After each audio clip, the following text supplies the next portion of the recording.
এই যে আজ আমার রান্ধিম মিষ্টি কুমড়া সুজি কুচি, যে এলাকা আমার সুজি কুচি তোমার কাকে কোন কমেন্টে জান মিষ্টি কুমড়া তো সবাই চেন করে, তো কাটে নিব আর সুজি কুচি ছোটো ছোটো করে নিচে দেখায় পাচ্ছেন, কেননা সুজি কুচি সিদ্ধ হইতে সময় লাগে, মিষ্টি কুমড়া তো সিদ্ধ হয়ে যাবে। আর মশলা দেখে নাও, আদা বাটা, তেজপাতা, লঙ্কা, লবণ, হলুদ, পাঁচফোড়ন আর জিরা গুঁড়া।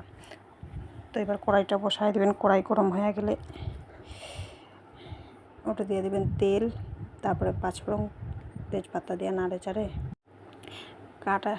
কাঠের লঙ্কা দিয়ে দেবেন, দিয়ে নাড়ে চাড়ে লঙ্কা লাল ভাজে নেবেন। নেওয়ার পরে মিষ্টি কুমড়ার কচু একসাথে দিয়া নাড়ে চাড়ে নেবেন, নিয়ে স্বাদ অনুযায়ী তোমার স্বাদ অনুযায়ী লবণ মিশাবেন, হলুদ মিশাবেন, তারপর একটু ভাজে নেবেন, ভাজে নিয়ে ঢাকা দিবেন আদা বাটাটা দিয়া দেয়া। তো এই পর্যায়ে জল দিবেন না, কিন্তু মিষ্টি কুমড়া থেকে হালকা জল বেরোবে, তো ঢাকা উঠায় দেখি পাচ্ছেন।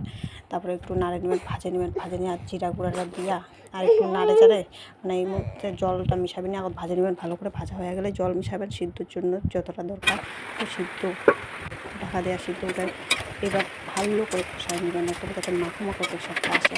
তারপরে তোমার যাদের রঙ খাওয়া পড়ে না, তাই একটু গ্রেভি পছন্দ করে তাই জল দেবেন, তোমাকে হিসেবে খাবেন হিসেবে জল দেবেন। জল দেওয়া যে আমার সবজি রেডি নাড়ে চাড়ে ভালো করে উঠাইলেই রান্না করে দেবো।